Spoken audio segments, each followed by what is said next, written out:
Саламатсыздар урматтуу теле көрүүчүлөр. Бүгүнкү ар бир кесип ардактуу көрсөтүүсүндө өзгөчө каарманыбыз бар. Бүгүн 5-июнь айлана чөйрөнү коргоонун эл аралык күнү болуп эсептелет. Ушул датага карата бүгүн биз ушул эколог Ашырали Масеитовичти өзүбүздүн ушул көрсөтүүбүздүн каарманы катары тандап алдык.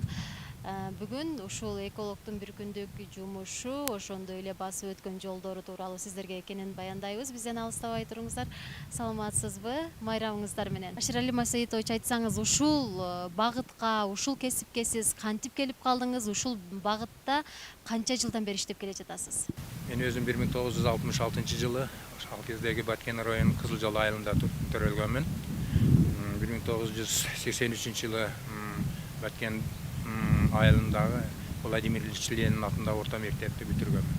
1983-жылы ушу Ташкент Айыл чарба институтунун токой чарбалык факультетине барып окуп калдым да. Ал жерден ошол 88-жылы аяктап келгенден баштап эле биринчи ушул Каракалпак автономиялык республикасында инженер болуп иштедим баштагам да, токой чарбасында. Андан кийин келип Баткен райондук аткаруу комитетинде иштедим. Ошондой эле ушул Баткен токой чарбасыны жаңыдан түзүлүп, ошол жерде дагы мына башкы токойчу болуп, директордун орун басуу болуп иштеп келдим да. Андан жылдар өтүп, мынакей 1997-жылы ушул айлана чөйрөнү коргоо боюнча Баткен райондук мамлекеттик инспектор болуп иштедим баштадым. Эми биздин жалпы эле ушул бардык Кыргызстандын жарандары ушул биздин жаратылышыбыз эң кооз өлкөбүз да. Ошон үчүн ушул биздин жаратылышты карап, аларда ушул байкоо жүргүзүп, ушул биздин келечектеги муундарга дагы ушул бизден калган ушул жаратылышты кантип жеткиребиз деген ой максат болгондо, илгертен өзүмдүн жашымдан ушул бактарак отургузууга, мындай жаныбарлар менен мындай тыгыз иштешимин да, мындай зоология сабагына кызыкчумун, биологияга кызыкчумун. Ушул негизи болду го дейм.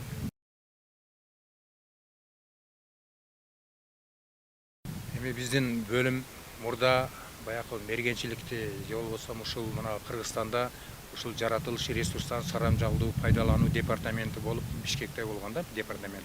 Андан кийин мына Баткен регионалдык башкармасы мына 2022-жылдан баштап түзүлдү да. Анан биз ушул регионалдык башкармалыкка бул жерден түз эле бөлүм болуп өттүк да. Биздин негизги жасаган иштерибиз бул ушул бизди курчап турган чөйрө, булардын ичинен өсүмдүктөр жана жаныбарлар дүйнөсүн коргоо, алардан баягы сарамжалдуу пайдалануу, анан кийин баягы өзгөчө корголуучу жаратылыш аймактарын баарын тескейбиз да. Азыркы мезгилдерде биздин баягы министрлик тарабынан бизге чоң мындай кызматтар жүктөлгөн да. Ошол кызматтардын негизинде эле бизге ар кандай ушул керектүү документтер менен камсыздап, плакаттар менен камсыздап, мындай аппаратуралар менен камсыздап, дрондорго чейин алып берди да. Ушул эми биздин ишкисин жүргүзгөнүбүз, биз ар бир жарандарга, элдерге, окуучуларда, студенттердин арасында ар дайым биз баягы түшүндүрүү иштерин жүргүзүп, конференцияларды өткөрөбүз, диалогдор жүрүп турат. Биотүрдүүлүк деген өзү бул сөз өзү ушу биологиялык, ушу өсүмдүктөр жана жаныбарлар дүйнөсүн атап да, биотүрдүүлүк деп. Ошолордон мунун ичинде баягы биология баягы мумия дегендер, баягы жаныбарлардан пайда болгон мумиялар барбы, баягы жай жериндеги баягы чөптөрдү баягы. Негизинен биздин жумуш ушул баягы мыйзамсыз дарактарды кыюуларды жана мыйзамсыз аңчылык кылуу боюнча көзөмөл жүргүзөбүз да. Мындан бир 5-6 жыл мурдаракта булар аябай күчөп кеткен да. Баягы мыйзамсыз отун алуулар болгон, мыйзамсыз аңчылык кылуулар болгон. Мына акыркы 3 жыл ичинде элдерге түшүндүрүү иштери менен, ошондой эле мына биздин баягы аларга салынуучу айып, анан доолордун жогорулашы менен, кыскасын айтканда бир топ эле жөнгө салынды да. Азыркы мезгилде эми ушул мыйзам бузуулар аз кезигип калды. Себеби элдердин өздөрүнүн мындай сознаниялары жетишип калдыбы, түшүндүрүү иштеринен кийин. Себеби мисалга айтсак, бир эле чыгып мыйзамсыз бир кекиликти атып койсо, булар 12,5 миң сом айыбы менен кошулуп 12,5 миң сом салынып калат да. ошондой жогорулагандан кийин булардан өздөрү бир түшүнүштүү, мыйзамсыз болгондон көрө азыр бизде өзүбүздө ушул аңчылыкты мындай тескөө боюнча пайдалануу боюнча деп мындай коом түзүлгөн да Баткен облусунун өзүндө. Ошол коомчулук тарабынан көзөмөлгө алынып, алар ошол мергенчилерге өз убагында баягы атуучу карточкалар берилип турат, путевкаларды сатылып турат да. Ошого көп эле кыйла эле мындай азайды да. Эми жокко эсептесек болбойт. Бар арасында эми бирин серин болуп калат. Отун боюнча эми мен акыркы мына жылдарда биздин өзүбүздүн элибизде баягы мөмөлүү дарактарды өзүбүздүн мына жерлерде үлүш жерлерибизге көп эгишип, ошолорду баягы бутоодон түшкөн отундарды көп пайдаланып, баягы тоодогу өскөн жапайы өсүмдүктөр отундарга да кыюулар жок эсе болуп калды. Биздин облустун аймагында азыр 3 корок бар. Баткен районунда мына Айгүл таш корогу, бул баягы эндемик айгүл гүлүнүн кору боюнча. Анан кийин Сурма таш корогу бар, бул Кадамжай районунда, бул баягы ошол жердеги жаныбарларды коруйт. Анан Лейлек районунда Саркент паркы бар, жаратылыш паркы бар. Бул ошол жердеги өсүмдүк жаныбарлардын бардыгын коруйт да. 3. Анан биздин облустун аймагында баягы жаныбарлардын түрү көп. Анан кызыл китепке кирген жаныбарлар мына бизде жылыга мына күзүндө баягы кышкы ушу жапайы жаныбарлардын санагын жүргүзөбүз да. Ошол мезгилде мына биз тоого чыгып, ушу менин колумда иштеген баягы эгерлер, мына аңчы адистер, ушу баягы коом мергенчилик коому менен бирдикте чыгып алышып, алар ошолордун санагын алышат. Санап чыгышып, анан кийин ушул бул жерде мындай жаныбар бар экен, мындай баарын фиксация кылып, сүрөткө алышат. Болгон жерлерин видеого түшүрүп алышат. Биздин азыр облустун аймагында акыркы жылдары мына ил вирус көбөйүп атат. Акыл вирус. Муну эми бул азыр биздин мындай эмеге алганда аны атып жок кылгандарга 1,5 миллион доо коюлат да. 1,5 миллион сом. Анан аюулар көбөйүп атат. Андан башка кызыл китепке кирген бизде мына аркар бар. Аркар Северсова дейт. Биздики баягы Марко Поло аркарынан бир аз кичинекей болот. Ал биздин ушул аймактан негизинен ушу мына Лейлек районунун арка зонасында көп да. Андан эчкемерлер бар, боз эчкемер кызыл китепке кирген. Андан сырткары баягы кийик, тоо эчкелери. Жапайы чочколор бар, кеклик, коён, суусар бар, булдан кызыл китепке кирген. Ушул көпчүлүк жаныбарлар ушулар. Бөдөнөлөр болуп бар, көгүчкөндөр бар. Анан тоодок деп коебуз. Булар эми бизде бир кезде учуп келип, бул жерде эме болбойт да, жайланбайт. Ал мезгил менен келип, кайта учуп кетет. Өрдөк каздар дагы эле ошондой бизге келип, кышында келип түнөп, ушул жерде жылуу жер сактайт да, жазын ал менен кайра өздөрүнүн ушул түндүк тарапка учуп кетет. Эми биздин бөлүмдө азыр мен өзүм бөлүм башчы болсом, бир жетектөөчү адис иштейт. Анан кийин Кадамжай районунда 2 эгер менен бир аңчы адис бар. Лейлек районунда да 2 эгер, бир аңчы адис. Анан Баткен районунда бир аңчы адис менен бир эгер. Эми жетишпейт, эми бир аз эме болсо да ушул азыр иштеп жатышат да, бирок жакшы эле, мындай жетишсе болот да. Анан айлык маяналарыбыз Кудайга шүгүр. Бул тепте мына өзүңөр билесиңер, президентибиз баш болуп ушул мамлекеттик кызматкерлердин айлыгын жогортулатып, айлыктарыбыз биркеле жогору болуп калды. Ушул колдой ушул жерде иштеп жаткандар дагы мына иштерине кызыгуу менен келип иштешет. Биздин балдар эми постоянно токойдо, тоодо жүргөндүктөн алар дагы ушул ар дайым ушул өздөрүнүн ишин жүргүзүүдө мындай талкыбастан эмгектенип жатышат.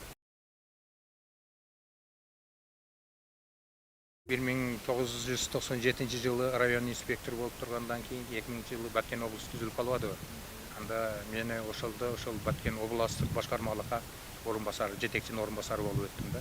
Ал жерде кызмат өтөп жүрүп 2002 жылы министрликтен ардак грамота менен сыйландым.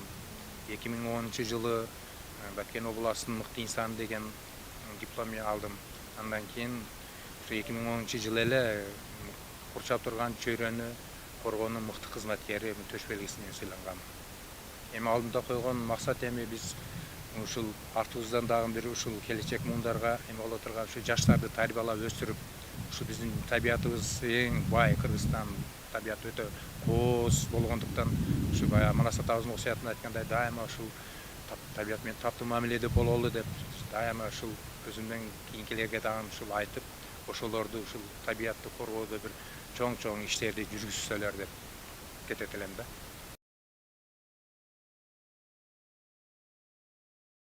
Пирматов Аширали Масаитович бүгүнкү күндө ушул жаратылышты коргоо жаатында 20 жылдан ашуун талыкпай эмгектенип келүүдө. Бул адис боюнча айтып кетсем, бул Пирматов Аширали өз жумушун өз учурунда так туура аткарып келүүдө. Ошондой эле биздин министрликтен келген тапшырмаларды, ошо коюлган тапшырмаларды өз убагында аткарып келүүдө, жоопкерчиликтүү аткарууда. Өзүнүн ишине так ткан, өз убагында аткарат эң мыкты адистердин бири. Аширали Масаитовичти кесип майрамы менен куттуктап кетебин. Биринчиден ден соолук, үй бүлөлүк бакыт, мындан да аркы иштерине ийгилик талкпастан биздин арабызда эмгектенип жүрүшүн каалайбыз. Экология деген сөзүнүн өзүнүн мааниси эле бул ушул бизди курчап турган чөйрөдө жер, суу, аба, өсүмдүктөр, жаныбарлар дүйнөсүнүн баардыгынын бири-бири менен болгон карым-катнашта. Эми аны көзүбүздүн карегиндей сакташыбыз керек. Мисалы үчүн суу болбосо өсүмдүк болбойт, жаныбарлар болбойт. Ушинтип баары бири-бири менен карым-катнаш болгондон кийин биз муну ар бир ушул мен кыргызмын деген жаран ушул көзүбүздүн карегиндей сакташыбыз керек да. Мына келечек муундарга да айтып кетет элем. Ушул табиятта менен татуу мамиледе болуп, ар бир жасаган ишибизди ушул өзүбүз билип, кандай азыр мына президентибиздин жашыл мурас деген компаниялар жүрүп жатат. Ар бир адам ушу бирден дарак тиксин деген жылда компаниялар жүрүп жатат. Ушул дарактарды көбөйтүп, мына жапайы жаныбарларга баягындай терс мамилелерди жасабай, мыйзамсыз аңчылыктууларды токтотуп, тескерисинче ушул биз менен, ушул биздин башкармалык менен ушу көмөктөшүп иштешип берсе, мен аларга аябай ыраазы болуп турмун. Аларга ушуларды мындай кетет элем да, айтып кетет элем да, ушулай жардамдашса бизге чоң жардам болот деп. Өздөрүнө да мына эми бул бизге эле калып калбайт, бул жаратылыш, бул өзү муундан муунга берип келатат. Бизден кийинки мына муундар дагы ушул кандай жаратылыш жакшы, таза аларды өткөрүп бере турган болсок, алар өздөрүнөн кийинки муундарга дагы ушундай жакшы коргоп, мурас катары өткөрүп берсин каалайт элем. Ар бир адамдын өзүнүн акыл ээси бар да. Мындай мектепте кандай билим алган болсоң, ошол кимиси кайсыл кесипке ушул өзүнү даярдаса, ошол кесиптин ээси болуп иштесе, ошол аткарган жумушунан менимче береке табат да. Эми жаратылышты мындай кызыккан эгер жаштар болуп кала турган болсо, булар кичинекейинен ботаника, биология, зоология деген сабактардан окуп, ушуну жакшыраак ожогон алса, булар келечектеги эколог болот да.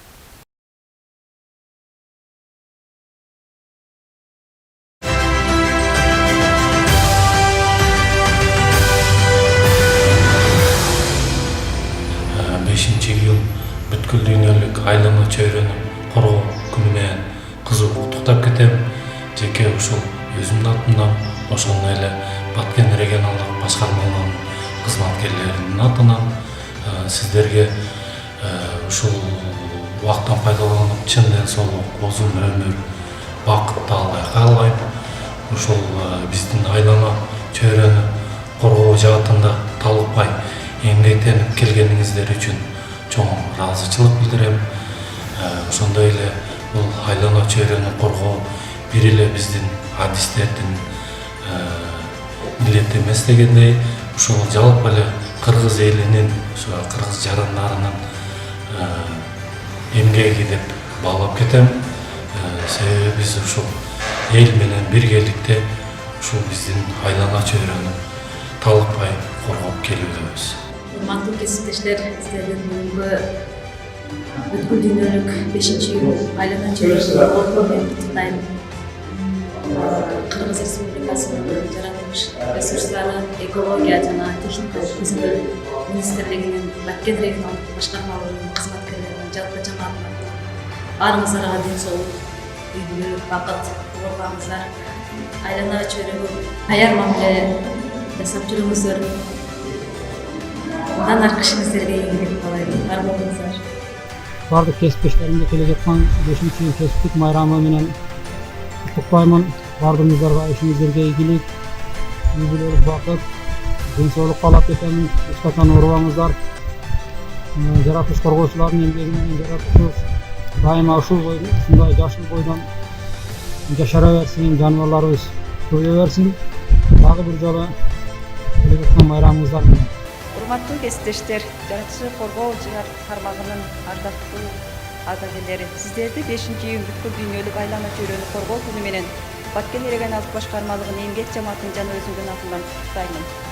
Кыргызстандын кооз жаратылышы бай биотүрлүүлүгүн жана айлана чөйрөсүн коргоого татыктуу салым кошкон жана өз өмүрүнү ушул ишке арнаган кесиптештериме ыраазычылык билдиремин.